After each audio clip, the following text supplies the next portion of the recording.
Something is moving beneath the Atlantic Ocean right now, and it has been moving since before you were born. Not a creature, not a storm, a current. The same current that keeps Europe from freezing. And scientists just realised, after 30 years of staring directly at the data, that it has already started to collapse. Not might collapse, not could collapse, already has. It collapses in 2 stages. Stage 1 takes 400 years, Stage 2 takes only just 2 years, then it's over.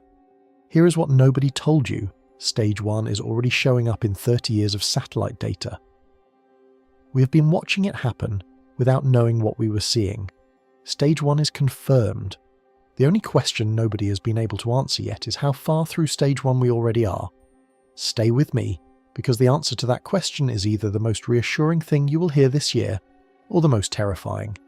Before we go any further, if you enjoy what we do here at Project Nightwatch, hit like and subscribe so you don't miss any of our nightly debriefs. Also, drop a comment and tell me where you are watching from. Let's get into it. Part 1. The moment. Everything changed. There is a current running beneath the surface of the Atlantic Ocean right now, moving more water than every river on Earth combined, and for 30 years we've been watching it slowly shift position without understanding that we were watching the beginning of its collapse. Let that sit for a second. Not a potential future collapse, not a theoretical warning from a climate model that runs on optimistic assumptions. An actual, measurable, already happening structural shift in the largest ocean circulation system on the planet, and the data that confirmed it has been sitting in satellite archives since 1993. We just didn't know what we were looking at. That changes now, and the change is not subtle. The change is the kind of thing that rearranges how climate scientists think about what they've been measuring, what they've been missing, and how much time the world actually has before one of the most important systems in Earth's climate crosses a threshold it cannot come back from. Here is where we start. The Atlantic Meridional Overturning circulation, which most people know through its most famous component, the Gulf Stream, has been weakening for decades. That much was already known. Scientists had been tracking its strength using an underwater monitoring system called the Rapid Array.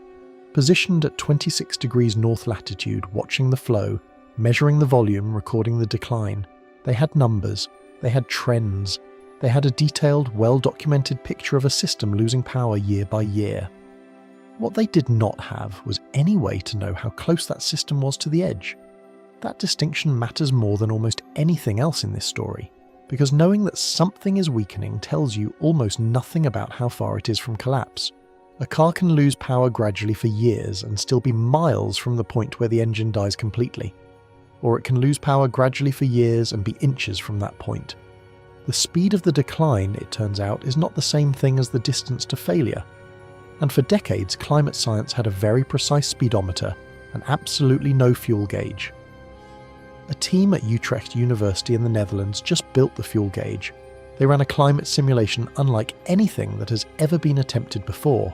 A model operating at 10-kilometer resolution across the entire ocean, running on a Dutch national supercomputer called Snellius for 6 consecutive months, consuming a quantity of computational power that, on a standard laptop, would take roughly 14 million years to reproduce. They used it to watch what happens to the Atlantic as Greenland melts. They watched the whole thing. They watched it the way you watch a slow-motion video of something breaking, frame by frame, process by process, stage by stage, and what they found is a 2-stage collapse signature that no climate model in history has ever been able to show before. Stage 1 is quiet. It is almost invisible. The Gulf Stream drifts gradually northward over hundreds of years, repositioning itself in ways that look, from certain angles, like normal variability. Stage 2 is not quiet at all. Stage 2 is a sudden, violent lurch. The Gulf Stream jumping further north in approximately 2 years, and then the entire Atlantic Meridional overturning circulation failing completely. Between the end of Stage 1 and the beginning of Stage 2, roughly 25 years, that is the window. That is the transition zone between the slow drift and the catastrophic break. 25 years, which is an eye blink in geological time, and depending on where we are right now inside Stage 1, possibly not very far away at all in human time. Because here is the part that moved this story from theoretical to urgent. After discovering this 2-stage signature in their model, the Utrecht team did what any good scientist does. They looked for it in reality. They went back to the satellite altimetry data, the subsurface temperature records, the decades of ocean observations that have been accumulating since the early 1990s, and they started looking for the fingerprint of Stage 1. They found it. The Gulf Stream has shifted approximately 53 kilometres northward since 1993. 53 kilometres, confirmed by two completely independent datasets. A signal that matches the model's predicted Stage 1 collapse signature so precisely that the researchers describe it not as resembling Stage 1 behaviour, but as being it. We have been collecting this data for 30 years. 30 years of satellites passing overhead, recording positions, measuring temperatures, logging coordinates, and the signal of an ocean circulation system entering the first observable stage of collapse was in there the entire time. We just did not have a framework that told us what it meant. Now we do. And that is where the story gets complicated. Because knowing the signal exists and knowing where you are inside it are two completely different things. We know we are in Stage 1. We do not know if we are at the beginning of Stage 1, the middle of Stage 1, or somewhere uncomfortably close to the end of it. And the gap between those possibilities is not a small gap. It is, potentially, the difference between centuries and decades. So where are we? That is the question. That is the only question that matters right now. And the honest, slightly terrifying answer is, we don't know yet. Part 2, the fuel gauge. Problem finally solved. Scientists have been arguing about the Atlantic Meridional overturning circulation for a long time, not about whether it's weakening, because on that point the data is unambiguous, but about what that weakening actually tells us about collapse risk. And that argument has been going on so long, and has been so unresolved, that it became something of a fault line in climate science itself. The problem is deceptively simple to state, and genuinely difficult to solve. A system can be weakening steadily for decades, and still be nowhere near a tipping point. Another system can weaken by a far smaller amount, and be right on the edge of catastrophic failure. Strength and stability are not the same thing.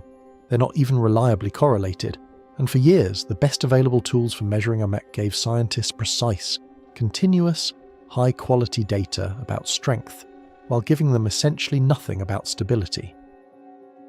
The Rapid Monitoring Array, deployed at 26 degrees north latitude in 2004, is a remarkable piece of infrastructure. It spans the full width of the Atlantic, measuring temperature, salinity, and current velocity at multiple depths in near real time. It has produced an extraordinary record of AMEC behaviour over the past 2 decades, and it tells you, in impressive detail, how fast the current is moving. What it cannot tell you is how far the current is from the threshold where it stops moving altogether. Previous attempts to solve this problem took 2 main approaches. The first came from statistical early warning signals. Researchers like Nicholas Boers in 2021 developed methods for detecting mathematical signatures of instability in climate time series. These methods are real and they work to a degree. They can tell you when a system is becoming more fragile, when its internal dynamics are starting to behave in ways that suggest proximity to a transition. But they have a fundamental limitation. They tell you the system is becoming unstable, not how far it is from the tipping point. There's a difference between a warning sign and a position readout. The second approach used paleoclimate records, examining ancient collapses of the Atlantic circulation during events like the Younger Dryas, roughly 12,000 years ago, or the 8.2 kiloyear cooling event, to understand what AMOC collapse looks like from the geological record. These records are invaluable. They confirm that AMOC has collapsed before, that it can collapse rapidly, and that when it does, the consequences spread across the entire planet. But they are reconstructions. They tell you what happened. They cannot tell you where you are in a process that is happening right now. What was missing, what has been missing for the entire history of AMOC research, was something that could map the actual geometry of collapse, not just measure the current strength, not just detect statistical instability, but actually trace the pathway from a functioning system to a failed one and identify observable markers along the way that could serve as position indicators. Think about the difference between knowing a cliff exists somewhere ahead of you and knowing how many meters of road remain between your current position and that cliff. Both are important. Only one tells you when to stop. This is the conceptual problem the Utrecht model was designed to solve. and the way it approaches that problem is genuinely new.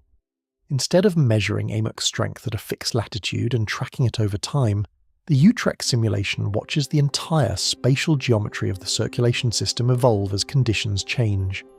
It tracks how the shape of the current changes, how its position shifts, how its internal structure reorganizes, not just how fast it flows. This is what allowed the team to discover that collapse doesn't look like a gradual reduction to zero. It looks like a two-stage structural transformation, each stage with its own physical signature, its own timescale, and its own observable markers. The fuel gauge, in other words, is not a speedometer reading zero, it is a map of the road. And for the first time in the history of AMOC research, we have one. That's the breakthrough. That's what changes everything about how we interpret the ocean data that has already been collected. Because once you have the map, you can look at the observations you've already made and figure out where on the map you are. And when the Utrecht team looked, what they saw was not reassuring. What they saw was a system already in motion, already displaced, already behaving in the way the model says a system behaves when stage 1 has begun. The question of how we got a model capable of seeing this, when every previous attempt had failed, is worth spending some time on, because the answer says something important about why this discovery happened now and not 10 years ago. Part 3. The model that shouldn't exist. Most climate models are compromises. Not compromises in the sense of being bad science. They are extraordinary achievements of applied physics and computation, but compromises in the sense that they make deliberate trade-offs between resolution and scale. You can model the entire global climate system, or you can model a small region in very fine detail. Doing both at once has been, until very recently, essentially impossible. The reason is straightforward. Ocean dynamics operate at multiple scales simultaneously. Large-scale circulation patterns span thousands of kilometers. But the physical processes that govern stability, the mesoscale eddies, the localized density gradients, the boundary current interactions, happen at scales of 10 to 100 kilometers. If your model grid is too coarse, these small-scale processes get averaged out, smoothed away, lost in the numerical approximation. And the physics of AMOC stability, it turns out, depends critically on exactly those small-scale processes. Standard climate models used in major assessments typically run at resolutions of 100 kilometers or more for the ocean component. That is a perfectly reasonable choice for studying large-scale climate patterns. It is not a reasonable choice for studying the fine mechanical structure of Atlantic circulation stability, because at 100 kilometers, the processes that determine whether the system is 5 years or 500 years from collapse are simply not resolved. They exist below the threshold of what the model can see. The Utrecht model runs at 10 kilometers. That is not a small improvement. That is not incremental progress. That is a fundamentally different category of simulation. At 10-kilometer resolution, mesoscale ocean eddies, which play a critical role in the transatlantic exchange of heat and salt, are explicitly represented rather than parameterized. Boundary current dynamics along the continental shelf are captured with a fidelity that was previously unavailable. The physical interactions that govern AMOC's mechanical stability, the processes that determine where exactly the tipping point sits, are visible in this model in a way they have never been visible before. The computational cost of this resolution is extraordinary. Running a global climate model at standard resolution requires significant supercomputing resources. Running it at 10-kilometer ocean resolution increases the computational demand by roughly a factor of 1,000. Not 10, not 100, 1,000. This is why the simulation ran on Snellius, the Dutch National High-Performance Computing Facility, for 6 consecutive months. Snellius operates at approximately 14 quadrillion floating-point operations per second. It is one of the most powerful scientific computing systems in Europe, and it ran this single simulation continuously for half a year to produce a model output equivalent to what would take a standard laptop 14 million years to generate. Think about that number for a moment. 14 million years. The first hominids appeared on Earth roughly 7 million years ago. This simulation encodes more raw computation than the entire span of human prehistory, measured in laptop years. It is a genuinely remarkable scientific instrument. Not a physical instrument, not something you can touch, but a computational artifact of such complexity that it represents, in a real sense, the outer boundary of what Earth system modelling can currently achieve. The lead researchers, René van Westen and Henk Dijkstra at Utrecht University, are careful to describe the model as an idealized system. It is not a full Earth system model with all the complexity of the real climate. It uses a controlled freshwater forcing, simulating Greenland melt by adding freshwater to specific ocean regions, rather than the full suite of atmospheric and oceanic interactions present in the real world. This is a deliberate scientific choice. By isolating the freshwater forcing, the team could study the AMOC collapse mechanism in a controlled way without the confounding noise of everything else happening simultaneously. But idealized does not mean inaccurate. It means focused. It means the model is asking one question. What does the collapse of Atlantic circulation look like in detail when driven by Greenland meltwater? And answering that question with unprecedented physical fidelity. And the answer it produced had never been seen before in any simulation ever run. This was not a model that confirmed existing expectations. This was a model that revealed a structural behaviour, a two-stage collapse geometry, that previous models had been unable to capture because they lacked the resolution to see it. The discovery happened not because scientists looked harder, but because they finally built an instrument powerful enough to reveal what was already there. This is how scientific revolutions sometimes work. Not through argument, not through reinterpretation of existing data, but through the sudden availability of a tool that opens a window that was previously shut. And once you have seen what is on the other side of that window, once you have watched, in high resolution, the precise mechanical sequence through which one of Earth's most critical climate systems collapses, you cannot look at the real-world data the same way again. What the team saw through that window is the thing we need to talk about now, because it is not what anyone expected. Part 4. The two-stage collapse signature. Every person who has ever thought seriously about the Atlantic Meridional overturning circulation has had some mental model of what its collapse would look like. Most of those mental models have imagined something like a linear decline, a steady weakening, a gradual fading, a slow reduction in flow, until eventually the current becomes too weak to sustain itself and just stops. That mental model is wrong. The Utrecht simulation is very clear on this point. It is not wrong in a minor way, in a nuanced interpretation of the data kind of way. It is wrong in a fundamentally misleading way that changes the entire framework for thinking about collapse risk and collapse warning time. The Atlantic Meridional overturning circulation does not collapse gradually. It collapses in two stages, separated by a period of apparent stability that could easily be mistaken for a system that has found a new equilibrium. Stage 1 begins slowly. As fresh water from Greenland melt reduces the salinity, and therefore the densities of North Atlantic surface water, the deep sinking that drives the entire circulation begins to weaken. This is the process that has already been well documented in the observational record, the weakening captured by the rapid array, the reduction in overturning strength that has been measured and discussed for years. But according to the Utrecht model, this weakening is accompanied by something that previous models could not resolve: a gradual northward shift in the position of the Gulf Stream, the surface expression of the Atlantic circulation system. In the model, this shift unfolds over approximately 400 years. The Gulf Stream drifts northward by roughly 133 kilometers, slowly, continuously, in a way that looks at any given moment like a small perturbation rather than a structural transformation. The current is still flowing, the circulation is still operating, but it is operating from a different position, along a different geometry, in a configuration that is fundamentally less stable than its original state. And then something changes. There is a physical mechanism that, in the model, acts as an anchor for the Gulf Stream's position along the eastern coast of North America. It is called the Deep Western Boundary Current, a subsurface flow that runs southward along the continental shelf, carrying cold, dense water from the deep Atlantic back toward the equator. This current is not just a passive feature of the circulation system. It plays an active mechanical role in maintaining the stability of the surface current's position. It provides what the researchers describe as a kind of rotational pinning force, a stabilizing constraint that keeps the Gulf Stream anchored in a specific geographic relationship to the continental margin. As AMOC weakens and Stage 1 progresses, the deep western boundary current weakens with it. And when it weakens enough, when the stabilizing force it provides drops below a critical threshold, The constraint breaks. This is where Stage 2 begins, and Stage 2 is nothing like Stage 1. In approximately 2 years, the Gulf Stream lurches northward by a further 219 kilometers.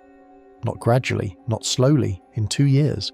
The system, which had been drifting almost imperceptibly for centuries, suddenly breaks free of its remaining mechanical constraint and completes its structural collapse at a speed that would be impossible to adapt to in any meaningful way. Within roughly 25 years of this final lurch, the Atlantic Meridional overturning circulation fails completely. The physics here are important because they explain why the collapse is nonlinear, why it doesn't look like a smooth curve declining to zero, but instead like a slow descent followed by a sudden cliff edge. The deep western boundary current, by providing rotational stability to the overall circulation geometry, creates what physicists call a bifurcation, a point in the system's state space where two different stable configurations exist, and the system can be pushed from one to the other by a relatively small additional perturbation. For most of Stage 1, the system is in one configuration, weakened, drifting, but still stable around its current position. Then it crosses the bifurcation point, where stability disappears and it falls rapidly into the other configuration, complete failure. This is classic tipping point behavior, the kind that has been theorized about for decades in complex system science, the kind that is notoriously difficult to predict because the system can look stable right up until the moment it isn't, and because the transition itself happens so fast that the warning time between first detection of instability and actual collapse is vanishingly short. In the Utrecht model, that warning time between the end of Stage 1 and complete circulation failure is 25 years. In the context of geological time, 25 years is barely a heartbeat. In the context of human institutions, policy cycles, and infrastructure planning, 25 years is also not very long.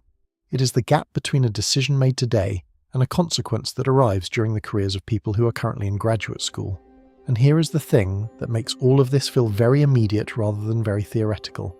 The Utrecht team looked at this two-stage collapse signature and then looked at the real world. They looked at the satellite altimetry data that has been accumulating since 1993. They looked at the subsurface temperature records going back to 1965, and they found that the real ocean, the actual Atlantic right now outside, is already exhibiting Stage 1 behavior. The Gulf Stream has already shifted. The data shows it. The model predicted it. So the question of whether AMOC could enter a two-stage collapse sequence is no longer a question. The sequence has begun. The only open question is how far through Stage 1 we already are. Part 5. The realization that changes the timeline. There is a particular quality to the moment when a theoretical prediction meets real-world observation, and they match. Scientists talk about it sometimes in understated ways. Phrases like, "the data are consistent with the model," or "the observational evidence supports the hypothesis." But when you dig into what that matching actually means, when you understand what it takes for an idealized simulation and 3 decades of satellite data to converge on the same number, the understatement starts to feel inadequate. The Utrecht team validated their model against 2 completely independent datasets. The first was satellite altimetry, the record of sea surface height measurements made by a succession of satellites since 1993. Sea surface height is a useful proxy for ocean circulation because currents create characteristic height gradients across their flow path, and as those currents shift position, the gradient pattern shifts with them. By tracking changes in this pattern over the 30-year satellite record, the team could extract information about the Gulf Stream's geographic position over time. The second dataset was subsurface temperature records, which go back even further, to 1965 in some regions. Ocean temperature at depth reflects the influence of the circulation system on the vertical distribution of heat, and systematic shifts in that temperature structure can indicate reorganization of the overlying current. These 2 datasets are genuinely independent. They measure different physical quantities using different instruments deployed at different times for different purposes. They were not designed to answer the same question.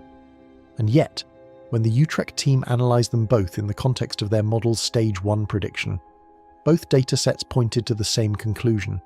The Gulf Stream has shifted approximately 53 kilometres northward since 1993. 53 kilometres. That is not a rounding error. That is not instrumental drift. That is a systematic, directional, multi-decade trend confirmed by two independent lines of evidence converging on a single number that matches the geometric signature of the model's Stage 1 collapse progression. The scientific significance of this convergence is difficult to overstate. For 30 years, oceanographers have been looking at variations in Gulf Stream position and largely interpreting them as natural variability, the kind of meandering that energetic ocean currents undergo as a matter of course. Some of that interpretation was not wrong, exactly, but it was incomplete. It was interpretation in the absence of a theoretical framework that could distinguish normal variability from directional structural drift.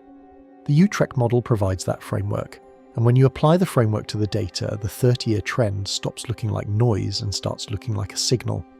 This is one of those moments in science that scientists describe as a paradigm shift, not the dramatic kind where everything is overturned overnight, but the quieter, more unsettling kind where the same observations you have been making for decades suddenly mean something different than you thought they meant. The data didn't change. The world didn't change. What changed is the interpretive lens. And through that new lens, the picture looks like this: an ocean circulation system that has been in Stage 1 of a two-stage collapse sequence for some unknown amount of time, displaying a structural drift that is measurable, confirmed, and consistent with a process that, if the model is correct, ends in complete circulation failure within roughly 25 years of its completion. We do not know how complete it is. We do not know how much of Stage 1 is behind us and how much is ahead. The model gives us a trajectory. The observations confirm we are on it. But the map for now has no "you are here" marker. That unknown position is the most important number in climate science right now, and it is a number we do not yet have. What we do have, what the discovery has given us, is the knowledge that we need to find it. We know what to look for. We know what the diagnostic signature of stage progression looks like. We have a 30-year archive of data that contains this information, hidden in plain sight, and we now have a model sophisticated enough to extract it. The search for that position is happening. The tools now exist to conduct it. And whatever the answer turns out to be, one thing is certain. The question is no longer whether the Atlantic Meridional overturning circulation is on a collapse trajectory. The question is how far along that trajectory it already is. That shift from "is it happening" to "how far has it gone" is what makes this discovery so significant. And it is also what makes everything we are about to discuss so urgently relevant. Righto. Part 6.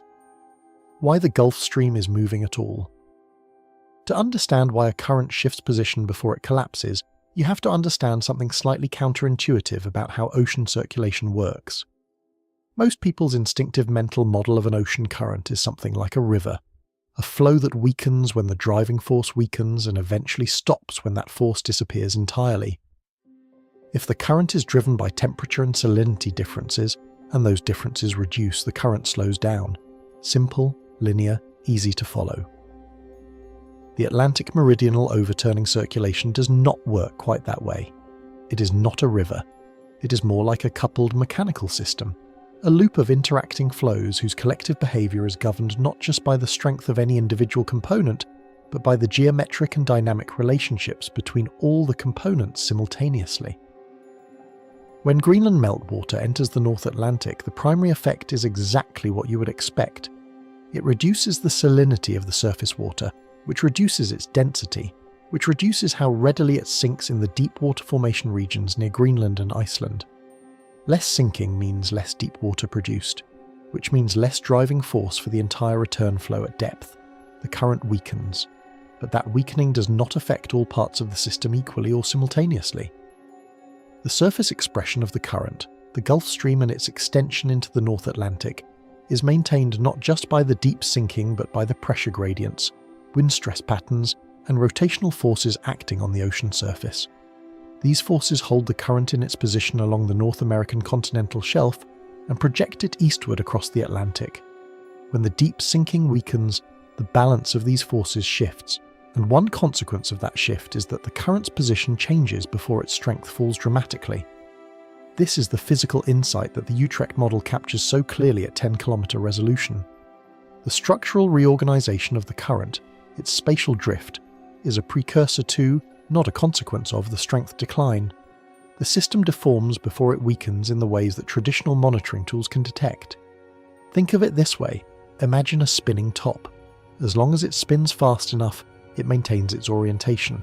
It stands upright, it occupies a stable position in space. As it slows, it begins to precess, to wobble, to drift from its original orientation, before it eventually falls over. If you were only measuring how fast the top was spinning, you would know it was slowing, but you might not notice that its orientation had already begun to change significantly. The precession is an early structural signal that the top is approaching the threshold of instability.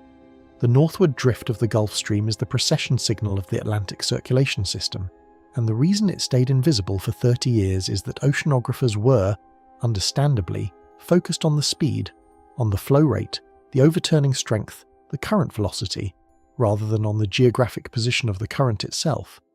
This connects back directly to the central realization this discovery represents: that we were measuring the wrong thing, or rather, that we were measuring the right thing without measuring another thing that turned out to be equally important.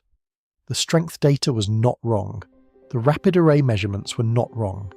They just told an incomplete story, because position and strength are independent variables in a system this complex, and ignoring either one gives you a fundamentally distorted picture of where the system actually is. The Gulf Stream is moving north because the forces that hold it in place are changing, and those forces are changing because the circulation system they are part of is reorganizing itself in a way that the Utrecht model now tells us is stage 1 of a two-stage collapse. Part 7. The rotational pinning mechanism.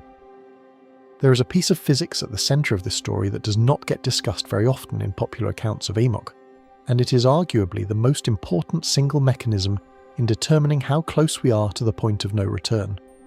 It is called the deep western boundary current, and understanding what it does and what happens when it weakens is essential to understanding why stage 2 of the Utrecht model's collapse sequence is so sudden and so catastrophic.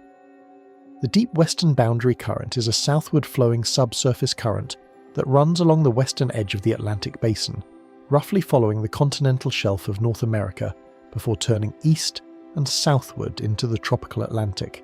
It carries cold, dense, oxygen-rich water, the water formed by the deep sinking in the North Atlantic, back toward the equator, completing the lower limb of the overturning circulation loop. In this role, it is already well understood as an important component of AMOC. What is less widely appreciated, and what the Utrecht simulation reveals with particular clarity at 10-kilometre resolution, is that the deep western boundary current also plays a mechanical stabilising role for the surface flow above it. The Gulf Stream, as it separates from the North American coast and turns eastward, does so at a geographic location that is not arbitrary.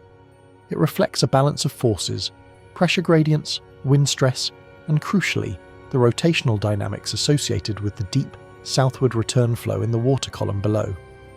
The deep western boundary current, by carrying angular momentum southward through the deep ocean, provides what you can think of as a rotational anchor for the surface current above. It helps maintain the geometric relationship between the surface flow and the continental margin. When the deep western boundary current weakens, as it does progressively through stage 1, this stabilizing influence diminishes. The Gulf Stream begins to drift northward, because one of the constraints maintaining its position is losing strength. And for most of stage 1, the system finds a new quasi-stable configuration at each new position, weakened, displaced, but still mechanically coherent. The critical transition happens when the deep western boundary current weakens to the point where its stabilizing influence becomes insufficient to prevent runaway northward migration of the surface current. This is the bifurcation point, the threshold where the system's one remaining stable configuration disappears and only the collapsed configuration remains. At this point, no gradual change occurs. The system falls from its current quasi-stable state directly into failure. The Gulf Stream lurches north, the circulation collapses. What makes this physics particularly sobering is the implication for warning time. The system behaves stably, or at least quasi-stably, right up until this threshold is crossed. There is no gradual signal that the threshold is approaching. The slow drift of stage 1 does not accelerate as you approach the transition. It continues at roughly the same pace, and then it stops, because stage 2 has begun. This is completely unlike the intuitive mental model of a system approaching failure. We tend to imagine that things warn us before they break, that the bridge groans louder as it weakens, that the warning signals amplify as the moment of collapse approaches.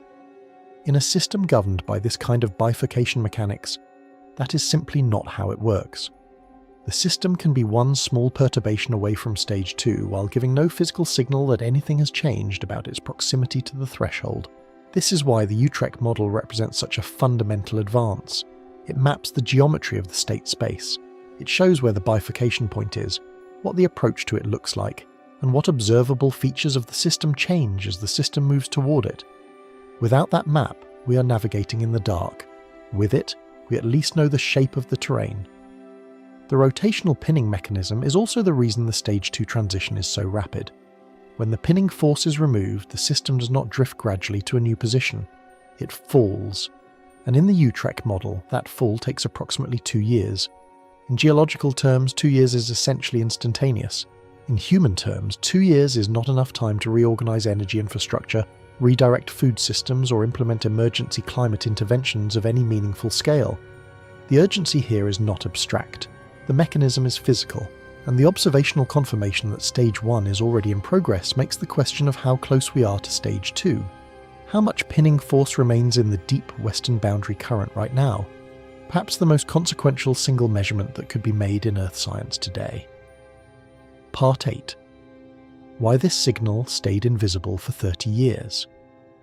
Here is the part of this story that is, in a quiet way, one of its most important elements. Not because it reveals something about the ocean, but because it reveals something about how science works, and how it can fail to work even when it is operating exactly as designed. The satellite altimetry record that contains the Gulf Stream's 53-kilometre northward shift has existed since 1993. Every single data point was collected. Every single observation was recorded. The instruments worked. The satellites functioned. The data archiving and distribution systems operated exactly as intended. There was no failure of scientific infrastructure. There was no missing data, no corrupted record, no systematic measurement error. The signal was there. We just did not have a theory that told us it was a signal. This is a specific and important kind of scientific limitation. Data does not interpret itself. Observations do not arrive with labels explaining their significance. When you look at a time series of Gulf Stream position measurements from 1993 to 2024, what you see is a noisy record with a lot of variability, seasonal shifts, year-to-year fluctuations, storm-related perturbations, on top of which there is a subtle long-term trend. Without a theoretical framework that tells you to look for that trend and tells you what magnitude of trend would be physically significant, there is no reason to separate it from the background variability. It looks like noise, it gets treated like noise, it gets averaged out, filtered away, attributed to natural ocean variability, and forgotten. This is not a failure of the scientists who collected and analysed this data.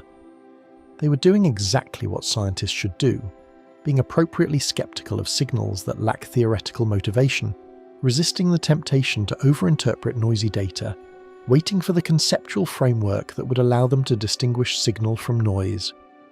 The conceptual framework arrived with the Utrecht model, and once it arrived, the data, the same data that had been sitting in archives for 3 decades, suddenly looked completely different. The noise was still noise, but the trend that had been invisible within it was now visible, because the model said there should be a trend of this magnitude in this direction for these physical reasons, and when you looked with that expectation, you found exactly what you were looking for. This is one of the most profound and also most unsettling aspects of complex system science. We live inside a planetary system that has been producing observable signals for decades or centuries, and we can only read those signals when we have theories advanced enough to interpret them. The ocean has been telling us something since 1993. We became literate enough to understand it in roughly 2024. How many other signals are we currently misreading? How many other trends are we currently attributing to variability that are, in fact, systematic directional shifts in Earth system behaviour? The Atlantic circulation is one system. The planet has many. And the lesson here is not that we failed, it is that the boundary between signal and noise is drawn by theory, not by observation, and our theoretical frameworks are always inevitably incomplete. This connects back to the central narrative in a very direct way. If the Gulf Stream's Stage 1 signal was invisible for 30 years, then the question of where we are inside Stage 1 is not just technically difficult to answer. It requires us to develop new theoretical tools, new observational frameworks, new interpretive lenses for data we have already collected, and those tools may reveal, when they are ready, that we are much further along this trajectory than any current analysis suggests. Part 9. The Timeline Paradox. The Utrecht model places Stage 1 at approximately 400 years in duration. From the beginning of the northward drift to the bifurcation point where Stage 2 begins, 400 years. This is a specific number derived from a specific set of model parameters, a particular rate of freshwater forcing, a particular initial state, a particular set of model physics. And it leads immediately to what might be the most consequential question this discovery raises. How much of those 400 years is already behind us? The answer, currently, is that we do not know, and the uncertainty is not a small one. If we take the satellite-confirmed 53-kilometre drift since 1993 as a starting point, and if we accept that the model's total Stage 1 drift is approximately 133 kilometres, then a naive calculation would suggest we're somewhere around 40% of the way through Stage 1, implying somewhere on the order of 240 years of Stage 1 remaining before Stage 2 begins. But this calculation is almost certainly wrong, in ways that could go in either direction. The model uses an idealized constant rate of freshwater forcing. The real world does not. Greenland ice sheet melt has been accelerating, not linearly, but in a pattern that reflects nonlinear feedbacks between warming temperatures, ice dynamics, and ocean circulation. The actual freshwater input to the North Atlantic has been increasing, and there are good reasons to believe it will continue to increase at an accelerating rate. If the forcing is stronger than the model assumes, Stage 1 progresses faster. The 400-year timeline compresses. The point at which the deep western boundary current loses its remaining stabilizing influence arrives sooner. Additionally, the model does not include atmospheric feedbacks. The changes in wind patterns, the shifts in the jet stream, the Hadley cell dynamics that interact with the ocean circulation in real time. Some of these feedbacks amplify the freshwater forcing, some may buffer it. The net effect of their inclusion is uncertain, but given the general direction of atmospheric change under ongoing warming, the more likely effect is acceleration rather than delay. There is also the question of where within the 400-year period the 53-kilometre observation places us. The model's Stage 1 drift is not necessarily linear. It may start slowly, accelerate through the middle and slow again near the bifurcation point. If the real system's drift mirrors the model's internal dynamics, then the rate of observed drift since 1993 tells us something about which part of the 400-year curve we are on. But extracting that information requires analysis that has not yet been published. And then there is the most unsettling possibility of all, that Stage 1 did not begin in 1993. The satellite record only goes back 30 years. The subsurface temperature data goes back to 1965. Both showed the signal within their coverage periods. But if the drift was already underway before the earliest measurements, if Stage 1 began not in the late 20th century but earlier in the industrial era or even before, then the 400 years of total Stage 1 duration may have been accumulating, for longer than any of our instruments have been watching. In that case, the remaining Stage 1 duration is not 240 years. It is something shorter, potentially much shorter. The Utrecht model gives us the structure. It tells us the shape of the road and where the cliff edge is, but it does not tell us how fast the car is moving or how long it has already been driving. Those are the questions that Earth system science now urgently needs to answer. And they are answerable. Not easily, not quickly, but with the new interpretive framework this model provides, they are for the first time actually answerable. Part 10. Greenland is not a linear forcing. One of the critical simplifications in the Utrecht model, a simplification the researchers are transparent about, is that the freshwater forcing applied to the North Atlantic is constant and controlled. A steady input of freshwater, simulating Greenland melt, applied at a fixed rate throughout the simulation. This is the right choice for a model designed to study the collapse mechanism itself, because it isolates the behaviour of the circulation system from the complexities of the forcing. But in the real world, Greenland is not a constant forcing. It is a dynamic, accelerating, non-linearly behaving ice sheet, that is losing mass faster each decade than the decade before, and the implications of this discrepancy for the real-world timeline of AMOC Stage 1 progression are significant. The Greenland ice sheet holds enough water to raise global sea levels by approximately 7 meters if it melted entirely, which is not a near-term scenario, but which gives you a sense of the scale of freshwater reservoir we're discussing. What is a near-term concern is the rate at which that freshwater is entering the North Atlantic. That rate has been increasing. Observations over the past 2 to 3 decades show a clear acceleration in Greenland mass loss, driven by both increased surface melt and increased ice discharge from outlet glaciers. The physical mechanism here matters. As Greenland warms, the surface of the ice sheet melts more during summer, sending meltwater through cracks and channels to the bed of the glacier, where it lubricates the base and accelerates the flow of ice toward the ocean. This is a positive feedback. Warming accelerates melt, which accelerates glacier flow, which delivers more ice to the ocean where it melts, which delivers more fresh water to the North Atlantic. The system amplifies itself. There is also the albedo feedback. Ice reflects a large fraction of incoming solar radiation. As ice melts and exposes the darker rock, soil, or ocean beneath, more solar energy is absorbed rather than reflected, warming the surface further and accelerating melt. This is a planetary-scale positive feedback loop that operates in the same direction as the freshwater forcing driving AMOC Stage 1 progression, and it operates faster as the planet warms. The implication for the AMOC story is direct. If the real freshwater input to the North Atlantic is increasing, not constant but increasing, and increasing at an accelerating rate, then the rate of Stage 1 progression in the real world may be faster than the Utrecht model's controlled simulation would suggest.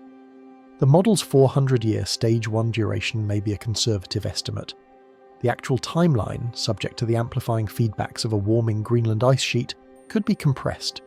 This does not mean collapse is imminent, but it does mean that the uncertainty around the timeline extends in a direction that is not reassuring. And it connects back to the central question this whole discovery forces us to confront. If Stage 1 is already in progress, and if the forces driving it are accelerating, then where we are inside Stage 1 is not a static number. It is a moving target, and it may be moving faster than the simplest interpretation of the model would suggest. Part 11. Atmospheric coupling. The ocean does not exist in isolation from the atmosphere, and this is one of the most important points that the Utrecht model, as an idealized oceanic simulation, necessarily cannot fully address. The Atlantic Meridional Overturning circulation and the atmospheric circulation system are coupled in ways that create feedbacks, some of which amplify AMOC weakening, some of which modulate it, and understanding those couplings is essential to understanding the real-world rate of Stage 1 progression. One of the most studied atmospheric connections is the relationship between AMOC strength and the position and behaviour of the jet stream. The jet stream, the high-altitude river of air that steers weather systems across the Northern Hemisphere, is maintained partly by the temperature gradient between the tropical and polar atmosphere. AMOC contributes to this gradient by transporting enormous quantities of heat northward from the tropics, warming the North Atlantic and the European landmass relative to what they would be without the circulation. As AMOC weakens and transports less heat northward, the temperature gradient that helps maintain the jet stream weakens. A weaker jet stream is a more variable jet stream, one that meanders more, shifts position more, and produces more extreme weather events as blocking patterns and unusual atmospheric configurations become more common. These atmospheric changes in turn affect wind stress on the ocean surface, which affects ocean circulation, which feeds back into AMOC behaviour. The Hadley cell, the large-scale tropical atmospheric circulation that drives trade winds, is also shifting poleward under ongoing warming. This poleward expansion changes the wind stress patterns over the subtropical Atlantic in ways that influence the surface ocean circulation and may contribute to the northward displacement of the Gulf Stream that is already being observed in the satellite record. These atmospheric couplings are genuinely complex, and the scientific literature on them is not yet settled. There are competing mechanisms operating in different directions, and the net effect on AMOC Stage 1 progression rate remains an active area of research. But the general picture of a coupled ocean-atmosphere system where changes in one component propagate into the other and may amplify the overall trajectory is well established. What this means for the central question is that the real-world version of the Utrecht model's Stage 1 is not occurring in a pristine oceanic system. It is occurring in a coupled system where atmospheric feedbacks are potentially adding additional forcing on top of the Greenland meltwater input. The model captures the ocean mechanics with unprecedented fidelity, but it does not capture these atmospheric feedbacks, which means its timeline estimates are, once again, potentially conservative. Every additional forcing that amplifies stage 1 progression in the real world is, effectively, time subtracted from the remaining duration of stage 1.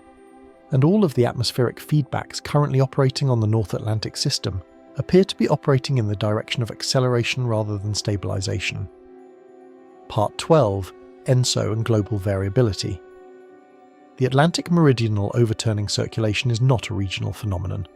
Its effects propagate through the global ocean and atmosphere in ways that influence climate variability far from the North Atlantic, including the El Niño Southern Oscillation, which is the dominant mode of year-to-year climate variability affecting billions of people across the Pacific, Asia, the Americas, and Africa.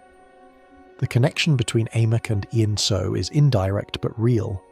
Research suggests that AMOC strength influences the sea surface temperature gradients that help drive ENSO variability, affecting the frequency, intensity, and duration of El Niño and La Niña events.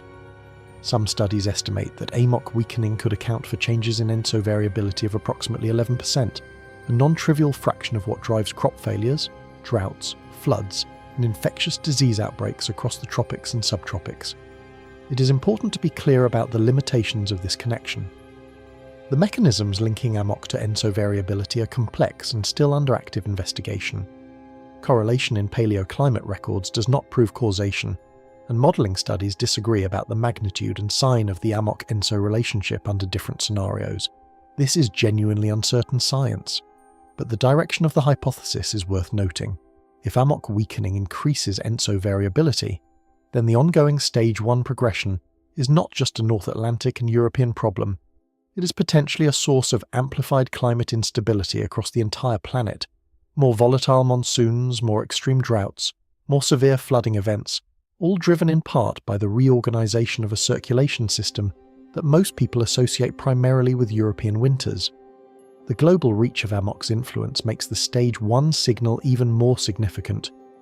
We are not talking about a regional ocean current adjusting its position.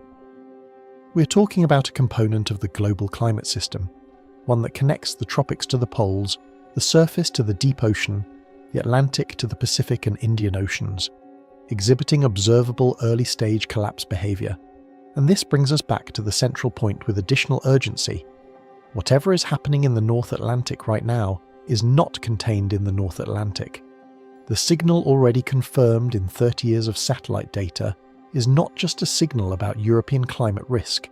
It is a signal about global climate stability, and the question of how far through Stage 1 we already are is a question whose answer has implications that extend from the Sahel to Southeast Asia, from the Amazon to the Arctic.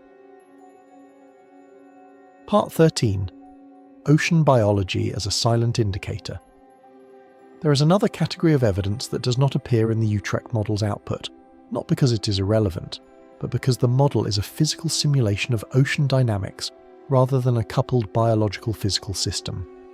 This evidence comes from the ocean's living components, and it suggests that the biological systems of the North Atlantic may already be responding to the circulation changes that the physical data confirms.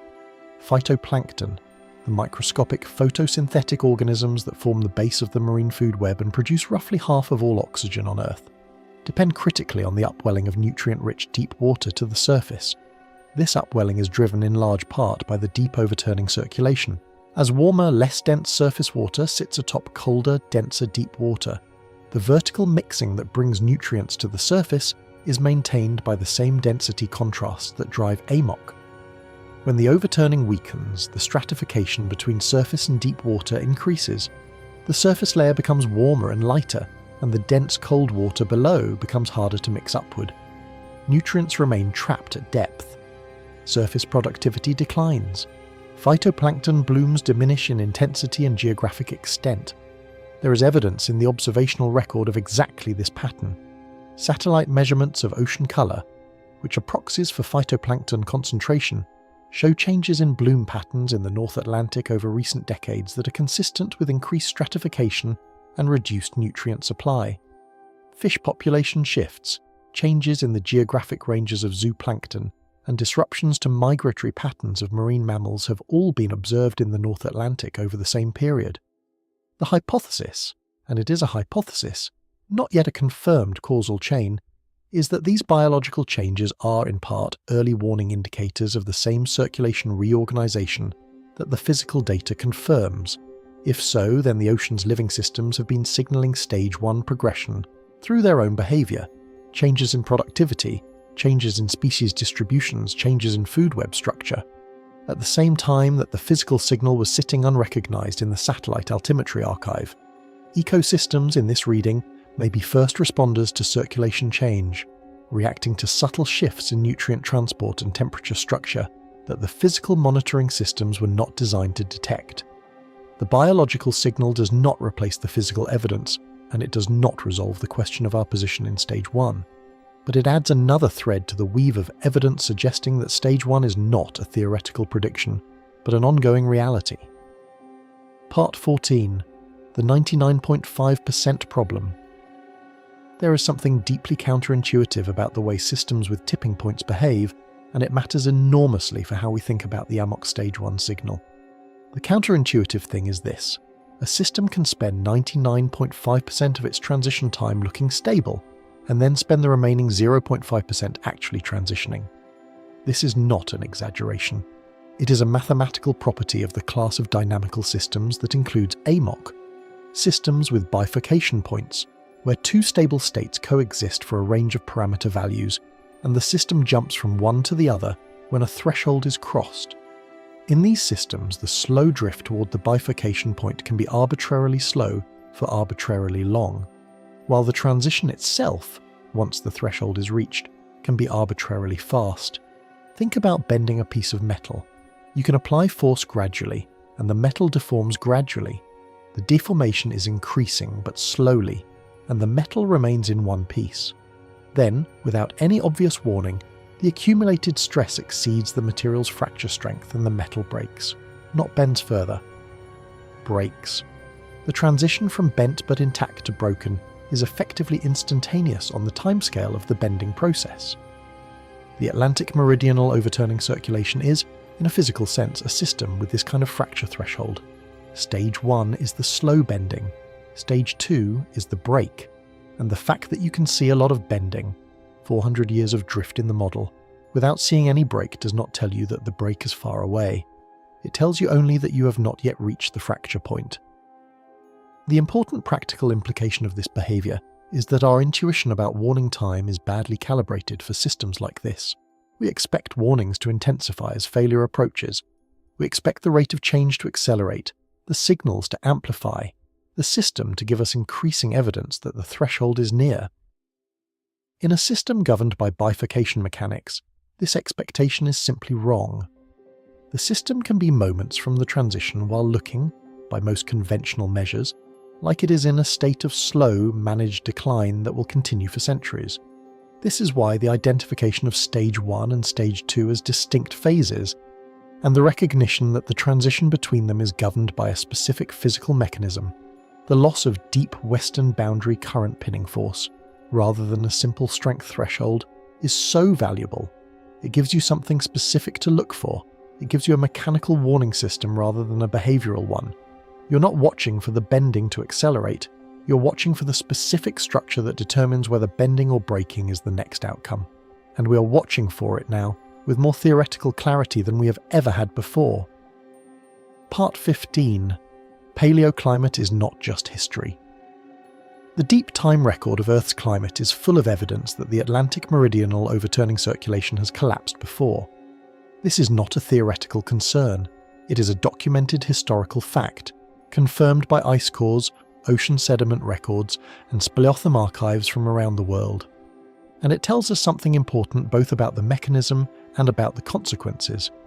The most famous example is the Younger Dryas, an abrupt cooling event that began approximately 12,900 years ago and lasted roughly 1,200 years. As the last ice age ended and glaciers retreated, the melting ice sheets dumped enormous quantities of fresh water into the North Atlantic. The result was a rapid weakening of Atlantic circulation, a dramatic reduction in the northward heat transport, and a temperature drop of approximately 10 to 15 degrees Celsius in Greenland within decades, possibly within years.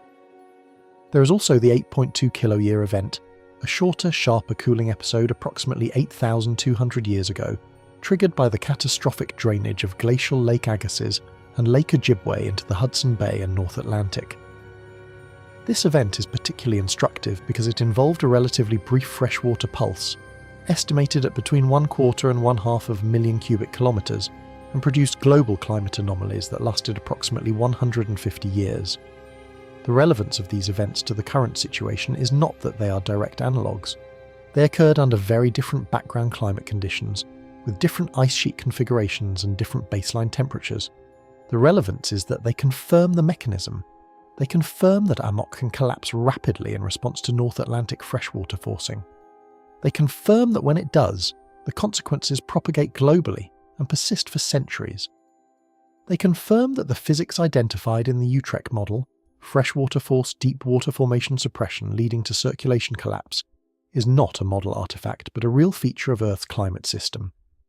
The Younger Dryas and the 8.2 kiloyear event also confirm something about recovery time.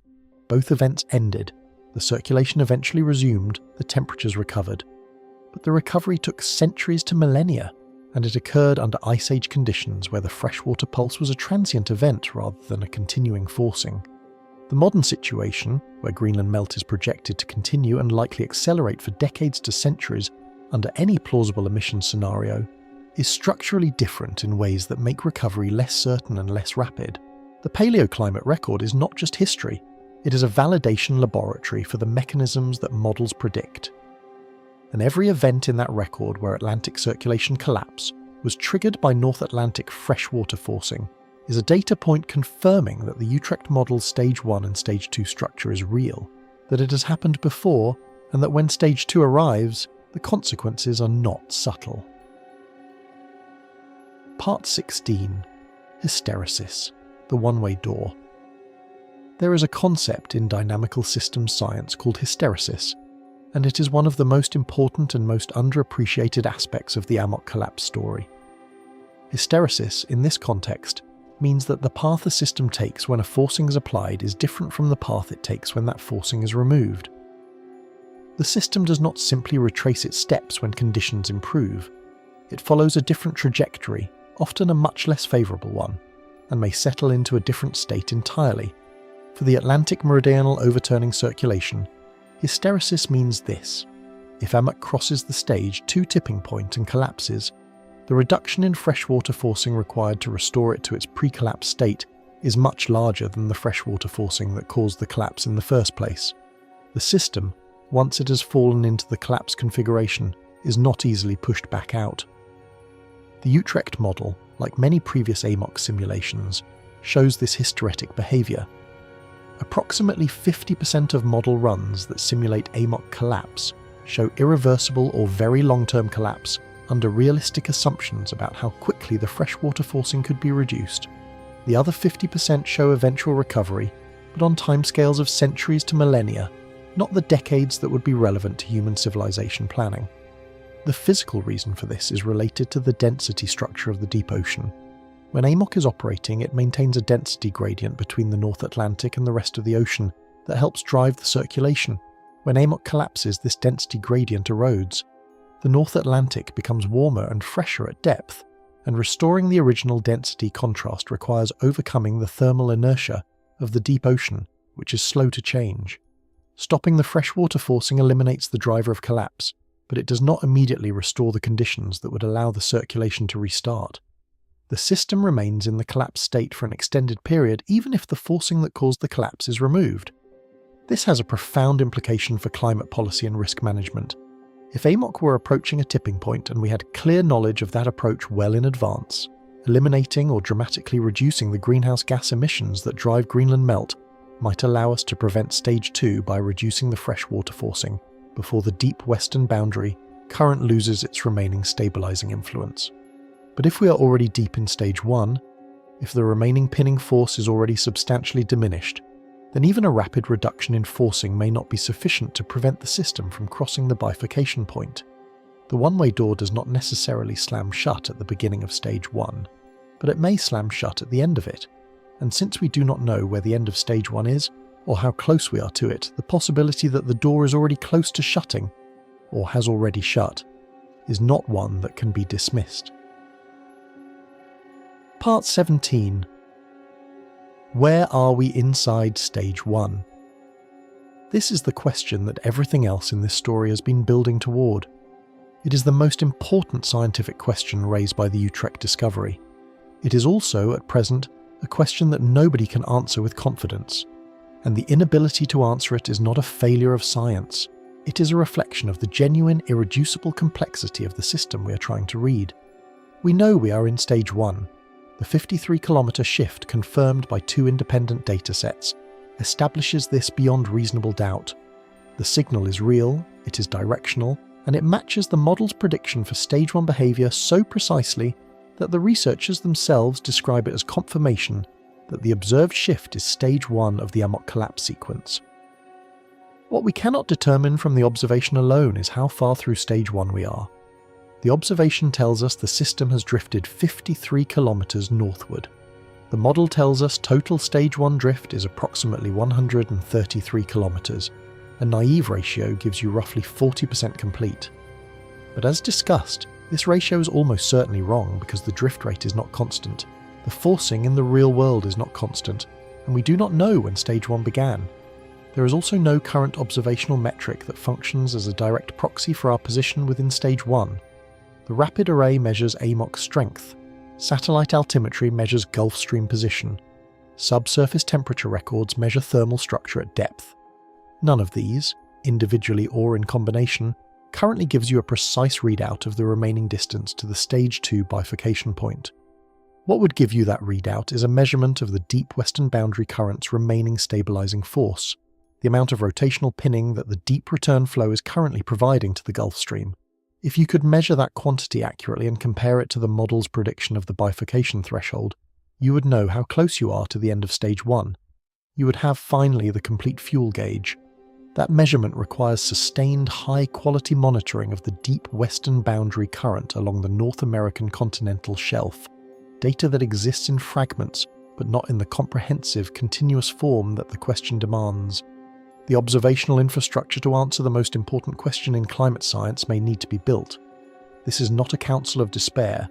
The fact that the question is now clearly formulated is itself enormous progress. Before the Utrecht model, we did not know what question to ask. We were measuring AMOC strength and hoping that strength was a sufficient proxy for stability. We now know it is not, and we now know what would be a sufficient proxy. The instrument requirements are clear. The physical target is identified. The scientific community has for the first time a specific and actionable goal for AMOC monitoring. But until that goal is achieved, until the deep western boundary current monitoring is comprehensive enough to measure the remaining pinning force with the precision needed to locate us within stage 1, we are navigating with a partial map. We know the territory, we know the destination we are trying to avoid, we just do not have a precise position readout. And in a system where the stage 2 transition can happen in approximately 2 years, and the stage 1 signal has already been confirmed in real-world data, the urgency of getting that position readout cannot be overstated. Part 18. Is the 25-year window real? The Utrecht model predicts that the transition from the end of stage 1 to complete AMOC failure takes approximately 25 years. This is a specific number, specific enough to feel like a countdown, specific enough to generate headlines, specific enough to inspire both serious concern and serious pushback from the scientific community. So it is worth spending some time on what this number actually means and what it does not mean. The 25-year window is derived from a specific set of model parameters, a specific freshwater forcing rate, a specific initial AMOC state, a specific resolution of ocean dynamics. It is the model's prediction for the time elapsed, within the simulation, between the moment when stage 1 ends, the Gulf Stream reaches the northernmost extent of its gradual drift, and the moment when AMOC strength falls below the threshold of meaningful circulation. What it is not is a countdown clock for the real world. The model does not include atmospheric feedbacks. It does not include the full complexity of the wind-driven circulation. It does not simulate the interactions between different ocean basins. Each of these missing elements could extend the window, compress it, or change it in ways that are genuinely difficult to predict without running the full coupled Earth system model at 10-kilometre resolution, which would be even more computationally demanding than the simulation already run. The forcing rate in the real world is also different from the model. If real-world Greenland melt provides a larger freshwater input than the model assumes, the transition could be faster. If the atmosphere provides stabilizing feedbacks not captured in the ocean-only simulation, it could be slower. The 25-year number is a model estimate derived from idealized conditions, not a forecast. But here is the important thing. Even if the real-world window is 2 times the model estimate, 50 years rather than 25, the implications are essentially unchanged in terms of the urgency of understanding where we are in stage 1. Even if the window is 5 times as long, 125 years, it remains within the planning horizon of infrastructure built today. Even if the window extends to centuries, as it might under optimistic assumptions about forcing rates and atmospheric buffering, it is still shorter than the natural lifetime of the carbon we are currently emitting. The specific number matters less than the structural insight. There is a finite window between the observable end of stage 1 and complete AMOC failure. That window is shorter than the timescale of the gradual drift that precedes it, and that window arrives without gradual intensification of warning signals. When stage 2 begins, it begins. The window does not announce itself in advance. This is why the question of our position in stage 1 is not a question about distant futures. It is a question about whether the decisions made by people alive today, about emissions, about Greenland ice sheet management, about the infrastructure and institutions of the coming century, are being made with adequate knowledge of the system they are operating within. Part 19: Why the Response Gap Exists. There is something paradoxical about the way complex, slow-moving threats are processed by human societies, and the AMOC story illustrates it about as clearly as anything in the history of climate science. The threat is real, the evidence is increasingly solid, the consequences of inaction are potentially catastrophic, and the scientific community has been raising increasingly urgent alarms for decades. And yet the response, at the level of the policy and institutional systems that would need to act, has been persistently and profoundly inadequate. This is not simply a failure of political will, though political will is certainly part of it. It reflects something deeper about the cognitive and institutional architecture of human civilization. An architecture that is exquisitely calibrated for responding to acute, visible, immediate threats, and almost entirely unprepared for managing slow-developing systemic nonlinear risks. The human threat detection system evolved in an environment where the most important threats arrived suddenly and visibly: predators, rivals, weather events, food shortages. These threats have in common that they produce obvious, immediate signals that trigger fear, urgency, and coordinated action. Our emotional and cognitive systems are tuned to these signals in ways that make us extraordinarily effective at responding to immediate crises. What we are not tuned for is a current drifting 53 kilometers over 30 years. There is no moment in the satellite altimetry record where an alarm sounds, where a threshold is visibly crossed, where something you can see or feel or hear tells you that today is different from yesterday in a way that demands response. The change is real. The data confirms it. But it does not produce the visceral, immediate signal that the evolved human threat detection system is waiting for. Institutions amplify this problem. Government policy cycles operate on 2 to 4 year timescales. Timescales too short to resolve the question of our position in AMOC Stage 1. Too short to build a comprehensive monitoring infrastructure that would answer that question, and too short to implement the emissions reductions that would slow Greenland melt and potentially extend the remaining Stage 1 window. Economic systems operate on even shorter timescales. The discount rate applied to future costs in standard economic analysis has the practical effect of making consequences that arrive in 50 to 100 years essentially invisible from the perspective of current investment decisions. A collapse of Atlantic circulation that arrives in 80 years imposes costs that, when discounted to present value at standard rates, appear manageable. They are not manageable, but the accounting framework says they are. The response gap, at the distance between what the science says and what the policy does, is not a bug in the system. It is a feature of the mismatch between the timescale of the threat and the timescale of the institutions designed to manage it.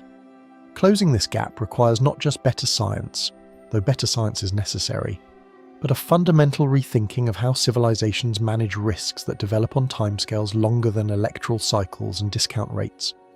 This is the point where the Amok story stops being purely a geophysical story and becomes a story about civilization, about whether the social and institutional systems of the 21st century are capable of responding to threats that their cognitive and political architectures were not built to process.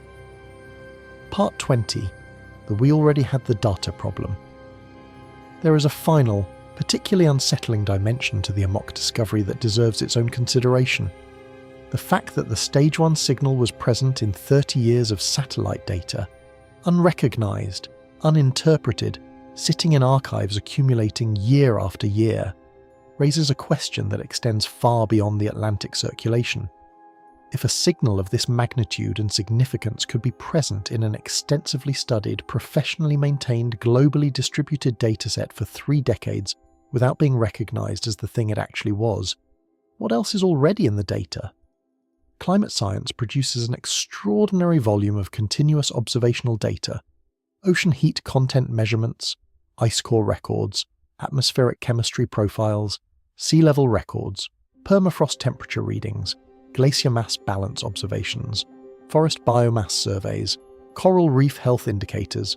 Virtually every component of the Earth system is being monitored by some combination of satellites, in situ sensors, research stations, and automated platforms. The data exists, in massive quantities, stretching back decades. And the Amok story tells us that data alone is not enough. This signal was there. The theory to interpret it was not. And without the theory, the signal was indistinguishable from noise. The question this raises is not comfortable. If there are other Earth systems approaching tipping points, and the scientific literature on planetary boundaries and tipping point interactions suggests there may be several, then the signals of those approaches may already be in the data, waiting for the theoretical frameworks that would make them readable. We may be watching right now the early stages of multiple slow-developing systemic transitions and failing to recognise them, because we do not yet have the conceptual tools to distinguish their signals from background variability. The Amok discovery is a success story, in a sense. A theory finally caught up to data that had been waiting for it. But it is also a warning about what the success story implies, that there are almost certainly other places in the Earth system observation record where the same situation is playing out, where signals are accumulating in archives that have not yet been recontextualized by the breakthrough model or the conceptual insight that would reveal their meaning. The ocean we live on has been warning us in multiple languages simultaneously. We are just beginning to learn how to translate. Part 21. What Stage 2 would look like. Stage 2 of the Utrecht model's collapse sequence unfolds over approximately 2 years. Let that number land for a moment, because I think it is easy to read it and immediately file it alongside all the other climate numbers that sound alarming, and then somehow fail to feel real. 2 years. That is not a geological timescale. That is not a century or a decade or even a single generation. 2 years is the gap between one Olympic Games and the next. 2 years is how long it takes most people to finish a graduate degree. 2 years is a blink. And according to the best high-resolution simulation of Atlantic circulation collapse ever run, 2 years is approximately how long it would take for the Gulf Stream to complete its final northward lurch, and for the Atlantic Meridional overturning circulation to effectively cease functioning as a planetary heat transport system. In a world that has spent decades conditioning itself to think of climate change as a slow process, measurable in centuries, unfolding across generations, producing consequences that always seem to arrive just beyond the planning horizon of whoever is currently in charge, this is an almost incomprehensibly abrupt transition. It does not fit the mental model. It does not match the narrative of gradual change that most public discourse about climate has been built around. And that mismatch between how we expect collapse to arrive and how the model says it actually arrives is one of the most important things this discovery forces us to confront. Because here is the thing about Stage 2. It does not announce itself. The day before the deep western boundary current pinning force falls below the critical threshold looks exactly like all the other days of Stage 1. The monitoring systems show the same gradual trends they have been showing for decades. The satellite altimetry data shows the same slow northward drift that has been accumulating since 1993. The rapid array at 26 degrees north latitude shows AMOC's strength continuing its long, slow, almost meditative decline. Everything looks the same as it looked the week before, and the month before, and the year before. And then, without announcement, without fanfare, without any of the amplified warning signals we instinctively expect from a system approaching failure, Stage 2 begins. In the model, the Gulf Stream's final northward displacement during Stage 2 amounts to approximately 219 kilometers. To put that in perspective, that is roughly 4 times the total drift that has been observed in the real-world satellite record over the entire period from 1993 to the present day. The shift that took 30 years to accumulate in Stage 1 is exceeded by a factor of 4 in approximately 2 years during Stage 2. This is not a continuation of the slow drift. This is a qualitatively different event, a catastrophic release of the constraint that had been holding the current in position through the entirety of Stage 1. The analogy I keep coming back to is a stretched elastic band. You can pull it slowly for a very long time, and the tension builds, and the band extends, and at every point along the way it still looks like a band, and then it snaps. The snapping is not a faster version of the stretching, it is a different thing entirely. Now let us talk about what the world actually looks like 2 years into Stage 2, because this is where the abstract physics of ocean circulation meets the concrete reality of how 350 million Europeans heat their homes, grow their food, and plan their futures. Europe sits at latitudes that, by any reasonable comparison to the rest of the planet, should make it far colder than it is. Bergen, Norway, is at essentially the same latitude as Anchorage, Alaska. London is at the same latitude as the southern tip of Hudson Bay in Canada. Dublin sits further north than most of Canada's agricultural heartland. The reason Europe is not Anchorage, the reason Paris gets rain instead of permafrost, the reason the UK grows wheat instead of surviving entirely on imported food, is the Atlantic Meridional overturning circulation. AMOC carries an extraordinary quantity of tropical heat northward and deposits it into the atmosphere over the northeastern Atlantic, creating the anomalously warm maritime climate that makes northern Europe one of the most agriculturally productive and densely habitable regions on Earth at its latitude. Remove that heat transport. Remove it not gradually, over centuries of gradual adjustment, but in 2 years. What happens? Models suggest temperature drops of 5 to 15 degrees Celsius in northwestern Europe on timescales of decades following a MEC collapse. And within Stage 2's 2-year transition window itself, the atmospheric response would begin immediately. 5 degrees Celsius does not sound catastrophic until you realise that the difference in average temperature between London today and northern Newfoundland is approximately that amount. 10 degrees Celsius is the difference between a functional grain-growing climate and one that cannot reliably support it. 15 degrees Celsius is the difference between the climate of contemporary Ireland and the climate of Siberia. These are not speculative model artefacts. The paleoclimate record is very clear on this point. The Younger Dryas event, which began approximately 12,900 years ago when meltwater from retreating glaciers flooded the North Atlantic and disrupted Atlantic circulation, produced temperature drops of this magnitude in Europe within decades, and in Greenland, the ice core record suggests changes of 10 degrees Celsius or more within years, possibly within a single decade. The 8.2 kiloyear event, triggered by the catastrophic drainage of 2 enormous glacial lakes into the North Atlantic roughly 8,200 years ago, produced significant European cooling that persisted for over a century. The mechanism in both cases was the same as what the Utrecht model identifies for Stage 2. The physics has not changed, only the background conditions have, and the background being warmer today might buffer some of the cooling in the early stages, but it would also layer an entirely new set of climate instabilities on top of the temperature shock. Agriculture across the United Kingdom, Scandinavia, Germany, France and the Benelux countries depends on a climate that is several degrees warmer than the underlying latitude would rationally support. A temperature decline of 5 to 10 degrees Celsius in the wake of a mock collapse would make large portions of current agricultural land marginal or non-viable. Not over centuries of gradual adaptation, not over decades of incremental adjustment, within a single crop rotation cycle, within years. The harvest that feeds northern Europe in the decade after Stage 2 begins would be attempting to grow in soil and under skies that have been fundamentally altered from the conditions under which the entire agricultural infrastructure of the region was designed to operate. But the consequences do not stop at the edges of Europe. The Atlantic Meridional overturning circulation is a global system, and its collapse produces global effects. The monsoon systems of West Africa and South Asia are sensitive to the temperature differential between the northern and southern hemispheres, a differential that AMOC actively maintains by concentrating heat in the North Atlantic. When that concentration disappears, the differential changes. The intertropical convergence zone, the band of tropical precipitation that drives the West African monsoon, the Indian monsoon, the seasonal rains that agriculture across the Sahel and South Asia depends on, shift southward. The rains move. The crops that require them are in the wrong place. The food and water security of several billion people in the tropics and subtropics is directly implicated in the behaviour of a current in the North Atlantic that most of them have never heard of. And then there is North America's eastern coastline. The Gulf Stream maintains a characteristic sea surface slope across its path. The water piles slightly higher on the seaward side of the current due to the Coriolis effect and the current's own momentum. When the current collapses, that slope disappears.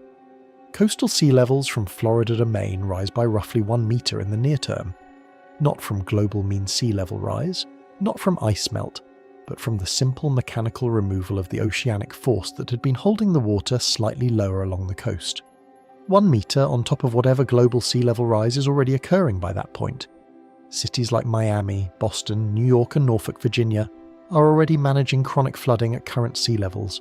Add a metre, add it in 2 years. None of this arrives with warning. None of this arrives gradually enough for infrastructure to be relocated, agricultural systems to be redesigned, energy grids to be reconfigured, or populations to be moved. Stage 2 gives you 2 years of transition, and then a new climate state. A state that has no analogue in the entire history of human civilization, because human civilization has never existed through an AMOC collapse on a planet that was also warming from accumulated greenhouse gases. These two forcings have never occurred simultaneously before. We do not have a historical playbook. We have paleoclimate reconstructions of what happens when one of them occurs alone, and physics-based extrapolations of what happens when both occur together, and neither picture is reassuring. This is what makes the question of our position in Stage 1 not just scientifically interesting, but existentially urgent in a way that almost no other question in Earth science currently is. Because the difference between being early in Stage 1 and being late in Stage 1 is the difference between having potentially centuries to develop better monitoring systems, reduce greenhouse gas forcing, and build the institutional capacity to manage this risk, and having decades or years before the warning window closes and the irreversible transition begins, and right now we do not know which of those situations we are in. The model has shown us the cliff. The data has confirmed we are already on the road toward it. What nobody can tell you yet, what the entire next chapter of AMOC science is dedicated to determining, is how much road is left. Part 22. What changes? After this discovery. Scientific discoveries happen in a moment. A model finishes running. A researcher looks at the output. A number appears that does not match any number that has appeared before. And in that moment, that specific, quiet, probably anticlimactic moment in a university office somewhere in the Netherlands, the understanding of an entire field shifts. Not loudly, not with a press conference or a news alert, just a number on a screen that means something different from everything that came before it. But the consequences of that moment do not unfold in a moment. They unfold over years and decades as the new understanding works its way through the community of scientists who need to process it, the institutions that need to respond to it, the monitoring systems that need to be redesigned around it, and the policy frameworks that need to be rebuilt on top of it. The Utrecht discovery is recent enough that most of those consequences are still in motion, still being debated, still being tested, still rippling outward through the scientific community in ways that will likely take years to fully resolve. But even at this early stage, you can see the shape of what is changing. And it is not a small shape. The most immediate and most visible change is happening in the archives. Every major oceanographic research group that works on Atlantic circulation is currently doing some version of the same thing, going back through their existing datasets and reanalyzing them through the lens of the two-stage collapse framework the Utrecht model has provided, the satellite altimetry record, the subsurface temperature archive, the rapid array measurements, the Argo float data, the historical ship-based hydrographic surveys going back to the mid-20th century. All of it is being examined with a new question in mind.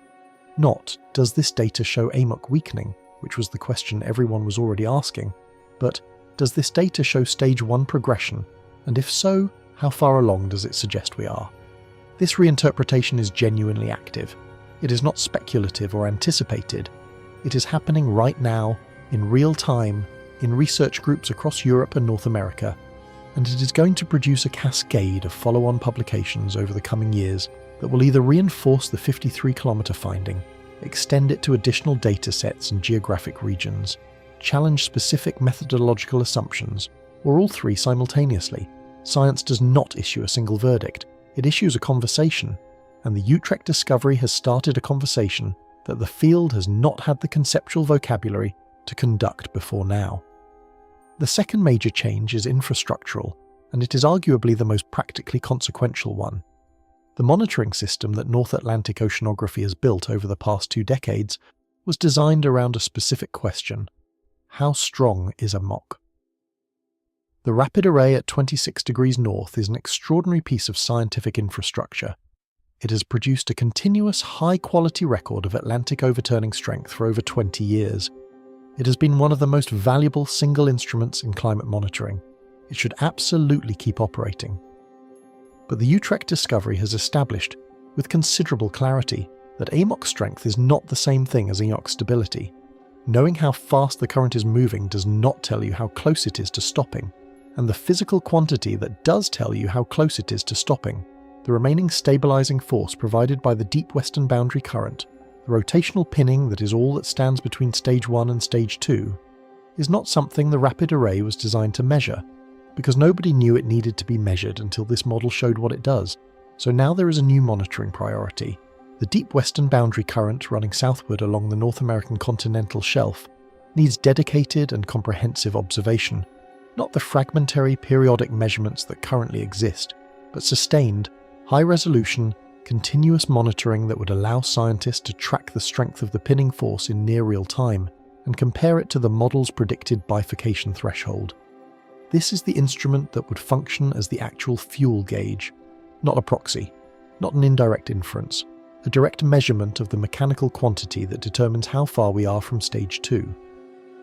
Proposals for this kind of expanded monitoring are going to find a different reception in the post-Utrecht funding environment than they would have found 2 years ago.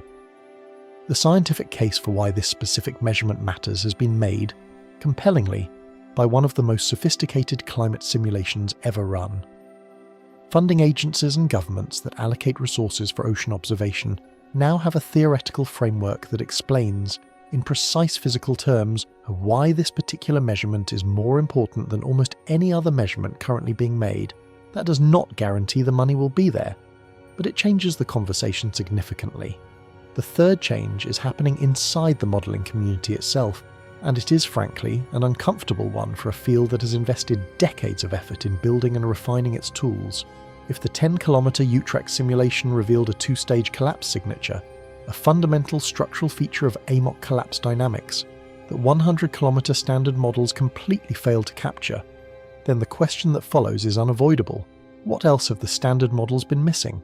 This is not a trivial question. The AMOC projections that appear in Intergovernmental Panel on Climate Change assessment reports, the projections that have informed climate policy at the national and international level, that have been cited in treaty negotiations and national adaptation plans and infrastructure investment decisions, are based substantially on models that run at resolutions of 100 kilometres or coarser in the ocean component. If those models are systematically blind to the collapse dynamics that only become visible at 10-kilometre resolution, then the confidence intervals attached to their AMOC projections need to be reassessed. The projections may not be wrong in every detail, but they may be wrong about exactly the things that matter most: the nonlinear dynamics, the bifurcation threshold, the 2-stage collapse structure, the physical mechanism that determines how much warning time exists between the observable signal and the final transition. Acknowledging this is genuinely difficult for a scientific community that has spent years building credibility around those projections and defending them against politically motivated attacks on climate science. But the Utrecht discovery makes the acknowledgement necessary. The resolution matters. The physics that determines amok stability lives at a scale that standard models cannot see, and the honest response to this, the scientifically appropriate response, is to begin developing the next generation of models that can. Those models are going to be even more computationally demanding than the Utrecht simulation. The Utrecht model ran the ocean at 10-kilometre resolution, but used an idealised system without full atmospheric coupling. A next-generation model that captures both the ocean dynamics at 10-kilometre resolution and the atmospheric feedbacks that the Utrecht simulation cannot include would require computational resources that, in some estimates, exceed what is currently available at any scientific computing facility on Earth. We are talking about hardware that does not yet exist, running simulations that will take years to complete, producing outputs that will take years more to analyse and interpret. This is the honest picture of where climate modelling needs to go, and how far it still has to travel to get there. It is not a reason for despair, it is a reason for urgency about investment in scientific infrastructure. In the supercomputers, the coupled model development programs, the international collaborative frameworks that would allow the next generation of Earth system models to be built at the resolution that the physics demands. But perhaps the most significant and most underappreciated change the Utrecht discovery produces is not technological, it is conceptual. It is a change in how the entire amok-risk conversation is framed, and this framing change matters enormously, because framing determines what questions get asked, what data gets collected, and what decision-makers do with the answers they receive. For years, the amok-risk conversation has been organised around probability. How likely is amok collapse within the next 50 years, within the next 100 years? What is the probability of crossing a tipping point under 2 degrees of warming versus 3 degrees versus 4? These are reasonable questions, and the scientists who have worked on them have produced genuinely valuable answers. But there is a structural problem with the probabilistic framing that becomes visible in light of the Utrecht discovery. Probability estimates invite a specific response from decision-makers. Wait for the probability to become less uncertain before acting. If the probability of amok collapse within 50 years is estimated at somewhere between 5 and 40%, depending on which model you use and which scenario you run, then a reasonable institutional response is to commission more research, narrow the uncertainty range, and revisit the question in 5 years when the estimates are more confident. This is how risk management works in most domains.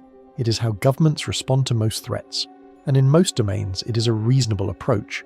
It is not a reasonable approach to a system that the Utrecht model now tells us is already in the first observable stage of a 2-stage collapse sequence.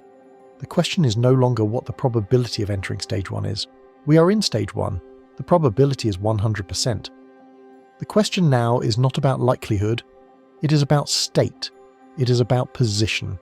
It is about how far through a process that is already underway we already are. That shift from probability to state, from likelihood to position, from future risk to present condition, changes everything about the appropriate institutional response.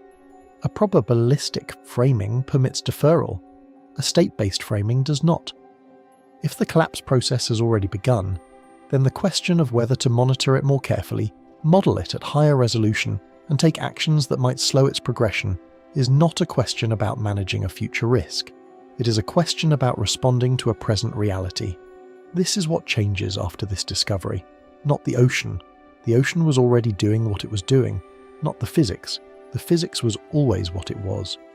What changes is the frame through which we look at the system, and with it, the entire moral and institutional logic of how we respond. The speedometer told us the current was slowing. The fuel gauge tells us we're already driving toward the cliff. Those are not the same message, and they do not call for the same response. Part 23. Final question. We have arrived finally at the place where all of the threads of this story converge, and where all of them encounter the same limit. Take a moment and look at what we actually know. We know the mechanism. The Utrecht model, running at a resolution no previous simulation in the history of climate science has achieved, watching the Atlantic circulation system evolve under freshwater forcing, with a physical fidelity that was simply impossible before Snellius ran for 6 consecutive months, has revealed a 2-stage collapse structure whose physics are clear, whose geometry is mappable, and whose observable signatures are distinct enough to be found not just in a simulation, but in the real world, in the actual ocean, outside, right now, beneath the surface of the Atlantic where the Gulf Stream is doing something it has never been documented doing in the entire history of human observation. We know the signal is real. 2 completely independent data sets, 3 decades of satellite altimetry and 6 decades of subsurface temperature records, converge on the same 53-kilometre northward shift in the Gulf Stream that the model predicts for the first stage of its collapse sequence. The convergence is not approximate. It is not within the same order of magnitude. It is precise enough that the researchers who built the model do not describe the observed shift as consistent with stage 1 or suggestive of stage 1 or indicative of stage 1. They describe it as being stage 1. That is a specific and significant choice of language from people who are professionally trained to be cautious about exactly this kind of claim. We know the consequences of stage 2, not from speculation, not from worst-case scenario modelling designed to generate alarming headlines, from the paleoclimate record, from ice cores and ocean sediments and cave mineral deposits that have preserved, in extraordinary physical detail, what the world looked like the last several times Atlantic circulation was severely disrupted. Temperature drops of 5 to 15 degrees Celsius in northwestern Europe over years to decades. Monsoon systems displaced across the tropics. Sea levels rising by roughly 1 metre along the eastern coast of North America, independently of global mean sea level rise. The global thermohaline circulation, the interconnected system of ocean currents that has maintained climate stability for the entirety of human civilization, through the entire span of recorded history, through every empire and agricultural revolution and technological transformation humanity has ever produced, going into a mode of failure it has entered before and from which recovery takes centuries to millennia. We know that the window between stage 1 completion and complete AMOC failure in the model is approximately 25 years. We know that window could be longer under optimistic assumptions about forcing rates and atmospheric buffering. We know it could be shorter under the opposite assumptions. And we know, this is the part that I want you to hold on to, that stage 2 begins without warning. The physical transition that triggers it does not produce amplified precursor signals. The monitoring systems do not go suddenly haywire. The satellite data does not show an abrupt acceleration in the days or weeks before the bifurcation threshold is crossed. The day before stage 2 begins looks exactly like all the other days of stage 1, and then it begins. So here is where we stand. We know the mechanism, we know the signal is real, we know what the consequences are, we know the warning window is finite and potentially short. We know that when the window closes, it closes without announcement. What we do not know is where we are. We do not know if the 53-kilometre observed drift represents 10% of stage 1's total progression or 80% of it. We do not know if stage 1 began sometime in the 1990s when the satellite record starts, or decades earlier before any instrument was watching. We do not know how much stabilising force the deep western boundary current is currently providing to the Gulf Stream, how many years or decades of additional weakening it can sustain before it drops below the bifurcation threshold and stage 2 begins. We do not know if the remaining stage 1 duration is measured in centuries, which would mean our children's children's children face this reckoning, or in decades, which would mean the people alive today do. We are, in a very literal and slightly disorienting sense, inside the system we are trying to measure. We are biological organisms living on the surface of a planet, using instruments we built ourselves, trying to determine our position within a planetary-scale physical process that is unfolding around us and beneath us, and within the very ocean that absorbs our heat and organises our weather and has been, for every single moment of human history, the stable and reliable background condition against which everything else we do takes place. There is something genuinely vertiginous about this position, and I do not use that word loosely. I mean the specific feeling of realising that the ground beneath you may not be as solid as you assumed, that something you took for granted as a permanent feature of reality is, in fact, a dynamic process with a trajectory, and that you are somewhere on that trajectory without a precise readout of your location. We have, as a species, built instruments sensitive enough to detect the drift of an ocean current by 53 kilometres over 30 years. That is an extraordinary achievement. We have built supercomputers capable of simulating the physical behaviour of an entire ocean basin at 10-kilometre resolution, running for 6 months to produce output that would take a laptop 14 million years to generate. That is a staggering achievement. We have developed theoretical frameworks sophisticated enough to connect a subtle, decadal trend in satellite altimetry data to a specific stage of a specific collapse process in a specific physical system. That is a remarkable achievement of human intelligence applied patiently and rigorously to the problem of understanding the planet we depend on. And having achieved all of that, having built all of those instruments and all of those models and all of those conceptual frameworks, we find ourselves knowing, with more clarity than any previous generation of humans has ever possessed, that something important is happening inside a system we cannot yet fully read. We are on a trajectory whose destination we understand. We are at a position within that trajectory we cannot precisely determine. We are working against a timeline that depends on unknowns we are only beginning to enumerate. I want to be clear about something, because this story is easy to hear as pure despair, and it is not pure despair. We're not helpless. The fact that we can see the stage 1 signal at all, that we built an instrument sophisticated enough to reveal it, that we looked for it in the real-world data and found exactly what the model predicted, is evidence that we are not helpless. The question of where we are within stage 1 is now clearly formulated in a way it has never been before. That means it is answerable. Not easily, not quickly, but answerable. We know what physical quantity to measure, the remaining stabilizing force of the deep western boundary current. We know what data to reanalyze. 3 decades of satellite altimetry, 6 decades of subsurface temperature records through the interpretive lens the Utrecht framework now provides. We know what models to build, higher resolution coupled ocean-atmosphere simulations that can capture not just the ocean dynamics at 10-kilometer resolution, but also the atmospheric feedbacks that the Utrecht simulation, as an idealized ocean-only model, necessarily excludes. These are real, achievable scientific goals. The instruments for pursuing them either exist or can be built. The computational infrastructure for running better models either exists or is within reach of the next generation of supercomputing development. The archival data for reanalysis exists and is sitting in repositories right now, waiting for the new framework to be applied to it. The question is not whether we can get the answer. The question is whether we will prioritize getting it quickly enough for the answer to matter. And here is where I have to be honest with you, as someone who spends a lot of time thinking about the gap between what science knows and what civilization does about it. If the answer, when it comes, turns out to be reassuring, if the deep western boundary current monitoring shows that the pinning force is still robust, that the bifurcation threshold is centuries away, that the 53-kilometer drift represents a small fraction of the total stage 1 progression, then the case for urgent action will have been made by the measurement itself.